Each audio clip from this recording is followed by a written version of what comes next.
Good morning. This is George Lees, speaking from Kelso in Scotland, where on the weekend I may get an opportunity to talk to thousands of people in Edinburgh through a man called Croft, who's acting as an intermediary and has become involved in trying to expose the frauds in Scottish law enforcement. But today I want to make another videotape on the issue of identity fraud and how easy it is to perpetrate that in the UK business registers. So I'm now pointing my camera at the Company Check website, which is so useful to look at who owns the world out of a British business interests context. And when you look at the British interests and you find the links to chambers of commerce for other Arab nations, America, all across Europe, and you find people like Lord Markham of Ukraine manipulating Ukraine out of his offices in either Ukraine or in Rochdale in no particular order of precedence, then you begin to see how wild and unregulated the profiteering is across the globe. Now this goes all the way back to World War II and cross-country links that were entirely for profit and for deceit of the people, using intel services that are now just money laundering operations. But I want to refer you today to somebody who may well be a mythical person, but that mythical person is on the Forbes rich list. Okay, so what you need to enter into Company Check if you want to have a look at this guy's authenticity is Stephen Clarence Hancock. Okay, now I'm interested in the name Clarence because of issues that we've already exposed in videos that we made about the Rothschild dynasty, who are the world's owners, by the way, if you're not already aware of that. And we've made videos on how easy it is to find the thousands of companies that they run across the world, that are run so that the world is cheated of its sovereignty, and they can keep the numbers down in global conflicts, in insurrections, in revolutions, but now just in press diversionary campaigns to take the attention of their perpetual financial crimes. Okay, so the registered address for Stephen Clarence Hancock is Weston Centre, 10 Grosvenor Street, London, United Kingdom, W1K 4QY. And I've already clicked on that in various places, and you find that this person is immensely influential in the business world. In the informal world of the director summary, they drop the middle name Clarence, and this man Stephen Hancock holds 31 appointments at 31 active companies, has resigned from 0 companies and held 0 appointments at 0 dissolved companies. Stephen began their first appointment at the age of 53. Their longest current appointment spans 5 years and 7 months at Wittington Investments in brackets Properties Limited in full. The combined cash at bank value for all businesses where Stephen holds a current appointment equals 674 million, with a combined assets value of 4 billion and liabilities of 2.6 billion. So sorry, that's 4.4 combined assets and 2.6 liabilities. Roles associated with Stephen Hancock within the recorded business include Director, LLP member. Now let's just scan down and see whether or not he's given birth details, and he has 1955, which makes him, you know, in the same age band as me, the professor, who's well qualified, has got names, initials behind his names, and has got awards from learned societies like the Pharmaceutical Society. This person has no letters after the name. This person has not got any peerage or lordship, and it's very unusual for a business magnate with 31 appointments at 31 active companies.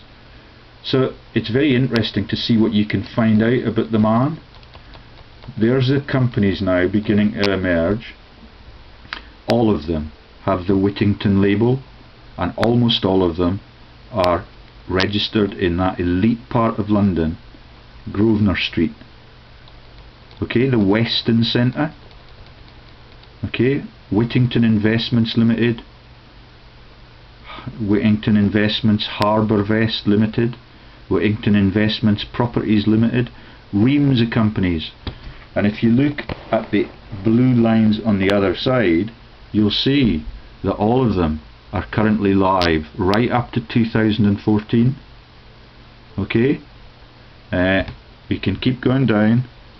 Wittington Investments Apollo Limited, Wittington Investments Graphite Limited, Brighton Grand Hotel Operations Limited, where Brighton secretaries are just across the road, and where the party political shenanigans are now beginning to take place again.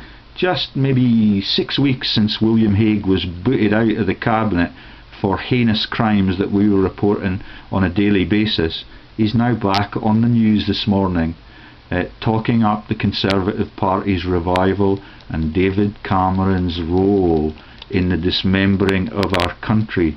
Well, that's what I want to talk about. That's not what William Hague is talking about. But he's been replaced as Foreign Secretary because he was the recipient of all of my emails for 5 years, and I have receipts for every one of them from him. Okay, so there's a vast empire for this person, Stephen Clarence Hancock. Now, I picked the Clarence initial in my searches because I'm interested in a beautiful film called It's a Wonderful Life, where there's a local firm trying to build houses for local people and trying to make them affordable for local people, so you can build a genuine community. It's a sort of forlorn concept now that the government run all of the Ponzi scams from either the House of Commons or the House of Lords, and every one of them is a bubble that's designed to burst and to cheat all of the customers. All of the infrastructure projects are run the same way, just to let the people down 30 years ahead of time. And the video that we made just maybe 10 days ago on the gonculator and the concept of releasing inept political figures into the political environment to dismember society's capability and to make it possible to rip up the whole of Britain's railway network and then to start laying it down again one by one in ever such a contentious manner. If you look at what happened in Edinburgh recently, you'll see that they're still doing it. Edinburgh a century ago had beautiful tram lines all across the city, perfectly competent, all ripped up so that they could start it over again, and all of it is tied into the eternal need to make new retail products or new infrastructure products that displace the old ones and make a new fashion. It's completely needless that they keep ripping things up and relaying them at great cost to society, but we're well on the way to having a third, fourth bridge just to the north of Edinburgh, just because of the trickle-down issues that surround it. And when you see how long the Parliament building took to create up there, then you see the problem. But I digress. Let's go back to finding out this fat cat, Stephen Clarence Hancock. When you hit that name on the business register, you get a massive number of hits. So you get if you enter Wittington, you get 33 companies registered. Almost all of them are active in the same place. which is very convenient that they are almost all trading out of 10 Grosvenor Street. Let's see where the exceptions are and where we can find the other subsidiaries. So there's one, 4 Kingsway, Harrogate, North Yorkshire, HG1 5NQ, Harrogate, a place frequented by artistic people, and Yorkshire, run and riddled with Freemasonic networks from one Park Row to every side of that vastly divided country that was in the Wars of the Roses and is still involved in grand larceny now. But all the other ones on that page of the 33 companies are run out of Grosvenor Street. So let's go down Grosvenor Street. Let's go to the next page, see if we can find some other exceptions. Grosvenor Street, Weston Centre, Grosvenor Street. It becomes a bit boring, almost as if this guy's just got companies there just for the hell of it, and as if he might be drawing down a directorial salary from each one, which is very easy to do, and you have no obligation to declare it. There are 8 directors listed as Wittington. And remember the stories about Wittington and the entrepreneurial mayor of London, operating out of London and building business empires and launching the globalist shipping trades and making London a financial centre for the globe. This spelling is without the H, it's Wittington, as if they just may want a small diversion so that they can share the joke amongst themselves. Wittington Inns Consulting, Wittington Investment Care Places, Wittington Investments FAPI Limited, Wittington Investments WPX Limited. Now, our friend Stephen Hancock is a director on all of these shelves, which is why he's on the Forbes and the Debrett's Rich List. Let me now go to my other computer to show you his entry there. There we have it. Stephen Clarence Hancock, registered at Debrett's. He's a fat cat, there's no doubt about that.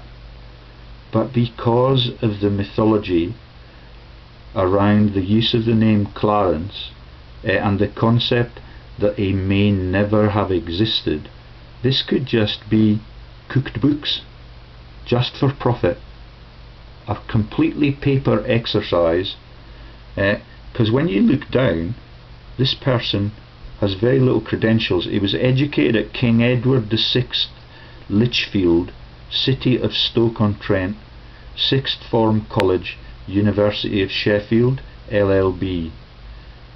He has no titles, he has no recreations, he has no publications, he's not a member of any club. His ID is just Stephen Hancock, Esquire. He was admitted as a solicitor 1980, partner of Herbert Smith Solicitors 1986 to 2009, Director and General Counsel in Wittington Investments Limited 2009, member of the Worshipful Company of Solicitors. So this is an overlap with the lawless law societies across the UK and with the Temple Bar affiliation in the City of London, where Wittington, the original, was spelt with an H in the name. Okay, and that's it. That's the only entry you can find for this person. There's nothing about his climb to fame, his climb to power. I'm not sure what an LLB is. A law bachelor possibly. And then, but with people that are on the Debrett's Rich List, you expect them to be world famous, as it were. But this one when you go to Wikipedia, I'm going to turn my camera to what you find when you look for Stephen Hancock on Wikipedia, and all you find is Stephen Wittington, the Free Encyclopedia, John Cage Day Wikipedia, the Free Encyclopedia, Junior Tour of Wales Wikipedia, Wittington Genealogy Wiki Tree, that's with an H. Yet there's nothing on this legendary business magnate with 30 companies registered in one of the poshest parts of London and with billions of pounds at the bank. Now, if this is a fake up, it's a triumph for fraud. If this person is genuine, then I would love him to get in touch with me and to acknowledge that there is a real risk to his reputation that he just becomes acknowledged as part of the fraud in the City of London, and everybody just rolls over and has a laugh at the expense of what used to be a great country and its capacity to have decent businesses without Ponzi schemes, without subsidiaries all over the world to evade tax and to evade the truth about the identity of the person who's drawing down the salary. It leaves more questions than answers, but none of this is explained in the profiles that people who are rich and famous usually get, whether they deserve it or not. They get a lot of harassment from the press, and they get a lot of diversions from that, from what their actual business activities are, what the number of holdings that they have are, and the references that we made to Lord Kerr of Kinloch this morning, and his powerful interlocks with Rio Tinto and companies like that, and the capacity even at that magnitude of the business administration to insert people with names that are given with both genders, so male and female Christian names, and directors that turn out to be actors in horror films on the most powerful companies on the globe. And if these people were just to be identified by a birth certificate, all of my birth certificates have been removed from my house because I'm in divorce proceedings, and I've been rendered incapable of working in the UK because of my honest campaigning, and I just want these questions answered and the ambiguity to be taken away, that fraudulent directors can steal from the people with impunity, even with because of the simple and fraudulent capacity to tell lies on the business register, and to tell them again and again, and to accumulate wealth just from the paper transactions. So when the corrupted banks release money to these people, the money is then transformed into shareholdings, and there is no accountability. There has to be no product, there is no obligation. I don't know what Wittington even propose to be involved in. Now, I'm a very fair-minded person, and if I'm wrong about this, I would love the directors at Wittington to get in touch with me and to introduce me to the person Stephen Clarence Hancock, and I will send him an email in person and apologise for my oversight, and I will send him a proposition that he has a justified interest in actually making the business register more forensic, so that he looks like an authentic businessman that this country can be proud of, rather than just a fraud. Yeah, so there's nothing personal here.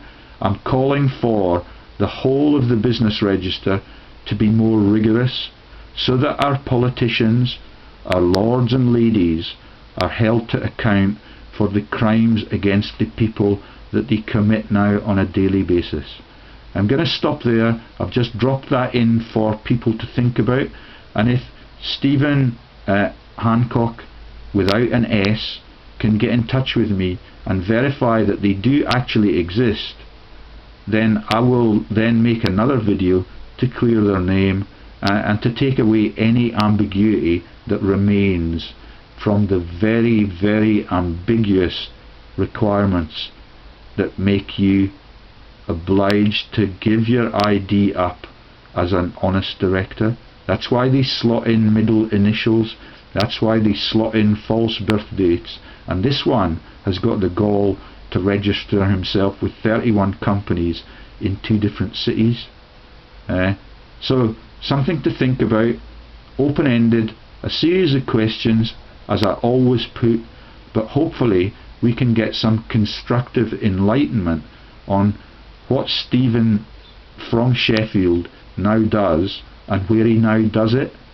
And if we could see a picture or two on Wikipedia, let's see what we get when we look for images of Stephen Hancock. Oh, we get Rolf Harris and a city that looks like New York, and a series of anonymous images. This is a person on the Debrett's listings, yeah, with 31 companies in the elite centre of London, and when you search for his name, Stephen Hancock and Wittington, you get images of a paedophile or a paedophile diversion from the financial crimes. Okay, I'm going to stop there and thank you for your time and your attention. That's Professor George Lees in Kelso, who's the only one who's got the courage to continue with this campaign and to rack it right up to the top of the world leadership. Bye bye.